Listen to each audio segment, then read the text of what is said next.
दिसंबर की वो काली रात जब पूरा शहर अपनी रजाइयों में दुबका था, तब एक ममता अपनी गला घोट रही थी। एक नन्ही सी जान जिसकी आंखें अभी ठीक से खुली भी नहीं थी, उसे अपनों ने ही पराया कर दिया।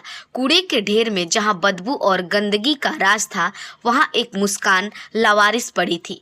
क्या वो मासूम उस कड़कड़ाती ठंड को मात दे पाएगी, या समाज की बेरुखी उसकी पहली और आखिरी सांस बन जाएगी?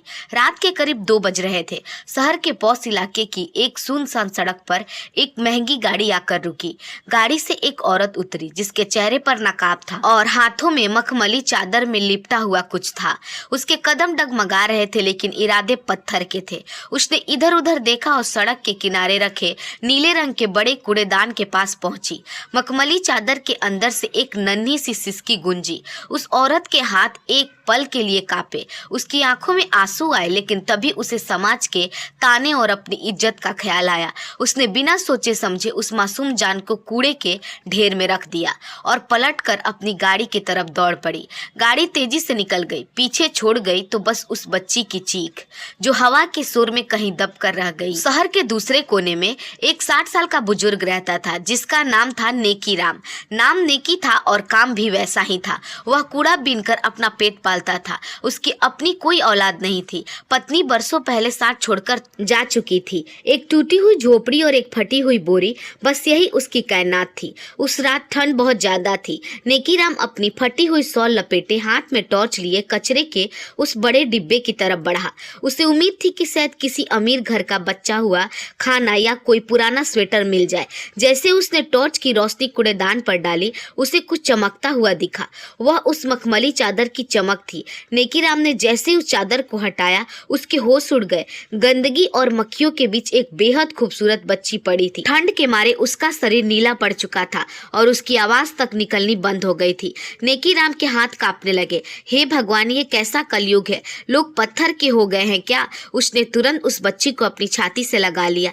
नेकीराम के फटे हुए और गंदे कपड़ों की गर्मी ने उस बच्ची को जैसे नई जिंदगी दे दी। जैसे ही बच्ची की गर्माहट मिली, उसने अपनी छोटी छोटी आंखें खोली और नेकीराम की तरफ देखकर एक प्यारी सी मुस्कान दे दी। उस बूढ़े आदमी की आंखों से झरझर आंसू बहने लगे। उसने आसमान की तरफ देखा और बोला, दुनिया ने तुझे कचरा समझकर फेंक दिया बिटिया, पर तू मेरे सूने घर की मुस्कान है। आज से तेरा नाम मुस्कान है। नेकीराम उस बच्ची को लेकर अपनी झोपड़ी में आ गया, लेकिन एक गरीब बूढ़े के लिए, जिसके पास खुद के खाने के ठिकाने नहीं थे, एक नवजात बच्ची को पालना नामुमकिन जैसा था। पड़ोस की औरतों ने बातें बनाना शुरू कर दी। अरे नेकी, कहाँ से उठाया लाया ये बला? पुलिस केस हो जाएगा। इसे वापस वहीं छोड़ के आ, अनाथालय में दे आ। तू खुद भूखा मरता है, इसे क्या खिलाएगा?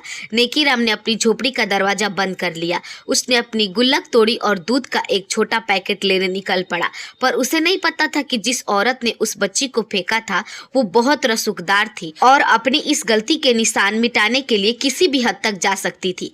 एक भिखारी की झोपड़ी और एक राजकुमारी जैसी बच्ची, ये मेल कुदरत का था या कोई बड़ा इम्तिहान? नेकीराम ने जिस मुस्कान के मौत के मुंह से निकाला था, अब उसे पालने के लिए उसे दुनिया से लड़ना था। पर मुसीबत तब बढ़ गई जब उस पॉश इलाके के पुलिस और रसूखदार लोग बस्ती के तरफ बढ़ रहे थे। क्या एक फटी हुई बोरी और 2 वक्त की रोटी के लिए तरसता इंसान एक नन्ही जान का रक्षक बन पाएगा? सूरज की पहली किरण नेकीराम की टूटी हुई झोपड़ी की दरारों से अंदर आ रही थी। मुस्कान अब गहरी नींद में थी। नेकीराम ने रात भर पलक नहीं झपकाई थी। उसने पास की दुकान से उधार मांगे, दूध की रुई के फाहे से बच्ची के होठों पर लगाया। बच्ची ने जैसे दूध का स्वाद चखा, उसने आंखें खोल दी। नेकीराम ने चेहरे पर एक ऐसी खुशी थी जो उसे अपनी पूरी जिंदगी में कभी महसूस नहीं हुई थी। तू तो देवदूत है बिटिया। जिस कचड़े में मुझे बस बदबू मिलती थी, आज उसी ने मुझे ये अनमोल रतन दिया है। नेकीराम बुदबुदाया। तभी अचानक बाहर शोर मचा। जीप के रुकने की आवाज आई। नेकीराम का दिल जोर से धड़कने लगा। उसने मुस्कान को अपनी पुरानी फटी हुई चादर के नीचे छुपा दिया। इंस्पेक्टर चड्ढा और 2 सिपाही बस्ती में दाखिल हुए। उनके साथ वही नकाबपोश औरत का ड्राइवर भी था, जो रात को वहीं पास में छिपा था। ओए नेकी, बाहर निकल, इंस्पेक्टर चिल्लाया। नेकीराम कांपते हुए बाहर आया। क्या हुआ साहब, मैंने क्या किया? इंस्पेक्टर ने झोपड़ी के अंदर झांका। हमें खबर मिली कि तूने शहर के एक बड़े खानदान की बच्ची चुराई है। सच बोल, कहाँ है वो? बस्ती के लोग जमा हो गए। शांति चाची पड़ोसन चिल्लाई, साहब ये तो खुद दाने दाने को तरसता है, ये क्या बच्चा पालेगा? ये तो मर जाएगी। इसके पास। नेकीराम ने हिम्मत जुटाई। उसे पता था कि अगर उसने सच बताया तो ये लोग बच्ची को ले जाएंगे और शायद उसे फिर से किसी अनाथालय या बदतर जगह फेंक देंगे। साहब, मैं तो कचरा बीनने वाला हूँ, मुझे तो कोई बच्चा नहीं मिला। अगर आपको यकीन नहीं तो देख लीजिए मेरी झोपड़ी में, नेकीराम ने कांपती आवाज में कहा। इंस्पेक्टर अंदर गया। उसने कबाड़ इधर उधर फेंका। मुस्कान उस वक्त चुप थी, जैसे उसे भी पता हो कि उसकी जान खतरे में है। इंस्पेक्टर का पैर लगभग उस चादर पर पड़ने ही वाला था जहां बच्ची थी, तभी बाहर किसी ने शोर मचाया कि नाले के पास कुछ कपड़े मिले हैं। पुलिस उधर दौड़ पड़ी। नेकीराम ने राहत की सांस ली, पर उसे पता था कि खतरा भी टला नहीं है। उस शहर की एक आलीशान कोठी में मुस्कान की असली मां माया बेचैन थी। उसे अपनी गलती का एहसास हो रहा था, लेकिन उसका पिता शहर का बड़ा व्यापारी उसे डरा रहा था। माया, वो बच्चा हमारे खानदान का कलंक था। अगर किसी को पता चला कि तुम्हारी शादी से पहले वो बच्ची हुई थी तो हमारी इज्जत मिट्टी में मिल जाएगी। मैंने गुंडे लगवा दिए हैं, वो नेकीराम नाम का बुढ़े को खत्म कर देंगे और बच्ची को ठिकाने लगा देंगे। माया रो रही थी, पर उसमें अपने बाप के खिलाफ जाने की हिम्मत नहीं थी। रात होते ही नेकीराम को समझ आ गया कि यहाँ रहना खतरे से खाली नहीं है। उसने अपना झोला उठाया, उसमें मुस्कान को रखा और चुपके से अंधेरे में बस्ती में निकल पड़ा। सड़कें सुनसान थी। नेकीराम तेज कदमों से शहर के बाहर जाने वाले हाईवे की तरफ बढ़ रहा था। तभी पीछे से एक तेज हेडलाइट वाली गाड़ी आई और उसके पास आकर रुक पड़ी। गाड़ी से 3 नकाबपोश आदमी उतरे। उनके हाथों में डंडे और चाकू थे। बुढ़े, वो पोटली हमें दे, वरना तेरी लाश भी किसी कूड़ेदान में नहीं मिलेगी। एक गुंडा गरजा। जब दुनिया जान लेने पर उतारू हो तो एक कमजोर बुढ़ा क्या कर सकता है। नेकीराम के पास न दौलत थी न ताकत थी, बस एक फटी हुई चादर में लिपटी वो मुस्कान जिसे उसने अपनी सांसों से जोड़ लिया था। रात के अंधेरे में गुंडों की तलवारें चमक रही थी और दूसरी तरफ एक माँ अपने ममता के प्रायश्चित के लिए सड़कों पर बदहवास दौड़ रही थी। क्या एक भिखारी की मौत इस कहानी का अंत होगी या कोई चमत्कार इस मासूम को बचा पाएगा। रात का सन्नाटा गुंडों की हंसी से गूंज उठा। नेकीराम पीछे हट रहा था, उसके हाथ कांप रहे थे, लेकिन उसने मुस्कान को अपने सीने से ऐसे सटाया था जैसे ढाल बना लिया हो। देखो बाबूजी, ये बच्ची बेकसूर है, इसे छोड़ दो, मुझे मार डालो पर इसे नुकसान मत पहुंचाओ। नेकीराम गिड़गिड़ाया। हमें तो बस काम खत्म करने के पैसे मिले हैं बुढ़े। एक गुंडे ने डंडा हवा में लहराया और नेकीराम के कंधे पर दे मारा। नेकीराम दर्द से कराह उठा और घुटनों के बल गिर पड़ा, लेकिन उसने झोले को जमीन पर नहीं लगने दिया। जैसे ही दूसरा गुंडा चाकू लेकर आगे बढ़ा, अचानक पीछे से एक कार की तेज हेडलाइट उनकी आंखों पर पड़ी। टायर चीखते हुए रुके और कार से माया, मुस्कान की असली मां, बाहर निकली। माया ने चिल्लाते हुए कहा, रुक जाओ, उसे हाथ भी मत लगाना, मैं पुलिस को फोन कर चुकी हूँ। गुंडे सकपका गए, उन्हें लगा कि ये कोई और है, पर जब उन्होंने माया को पहचाना तो उनके नेता ने हंसते हुए कहा, अरे मालकिन, आप ही के पिता जी ने तो हमें ये काम सौंपा है, आप बीच में मत आइए। माया के पैरों तले जमीन खिसक गई। उसे यकीन नहीं था कि उसके पिता अपनी पोती को मरवाने के लिए इस हद तक गिर जाएंगे। उसने दौड़कर नेकीराम का हाथ पकड़ा। बाबा, मुझे माफ कर दो, ये मेरी बच्ची है, मुझे इसे बचाना है। नेकीराम ने फटी आंखों से माया को देखा। तुम वही औरत हो जिसने इसे उस गंदगी में मरने के लिए छोड़ दिया था। कैसी माँ हो तुम? माया ने नेकीराम को अपनी कार में बैठने को कहा। बाबा, अभी बहस का वक्त नहीं है, मेरे पिता के आदमी शहर के हर कोने में हैं, हमें यहाँ से भागना होगा। माया कार चलाती थी और पीछे 2 गाड़ियां उनका पीछा कर रही थी। शहर की सरहद खत्म हो गई थी और जंगली इलाका शुरू हो गया था। अचानक माया की कार का संतुलन बिगड़ गया और कार एक पेड़ से टकरा गई। धुआं निकलने लगा। माया बेहोश हो गई। नेकीराम के सिर से खून बह रहा था, पर उसे मुस्कान के रोने की आवाज सुनाई दी। उसने हिम्मत नहीं हारी। वह माया को कार में छोड़कर मुस्कान को लेकर पास की एक पुरानी और अंधेरी गुफा की तरफ भागा। गुफा के अंदर घूप अंधेरा था। नेकीराम एक कोने में छिप गया। बाहर गुंडों की आवाज साफ सुनाई दे रही थी। वो बूढ़ा यहीं कहीं छिपा था। उसे और उस बच्ची को जिंदा मत छोड़ना, वरना साहेब हमें नहीं छोड़ेंगे। मुस्कान ने फिर से रोना शुरू कर दिया। नेकीराम का दम घुट रहा था। उसने अपना फटा हुआ अंगोछा मुस्कान के मुंह पर हल्के से रखा ताकि उसकी आवाज बाहर न जाए। उसकी अपनी सांसें फूल रही थी। तभी उसे महसूस हुआ कि गुफा के दूसरे कोने से किसी जंगली जानवर के गुर्राने की आवाज आ रही है। बाहर गुंडे, अंदर अंधेरा और एक जंगली जानवर। नेकीराम के सामने मौत 3 तरफ से खड़ी थी। गुंडों की टॉर्च की रोशनी गुफा के मुंह तक पहुंच चुकी थी।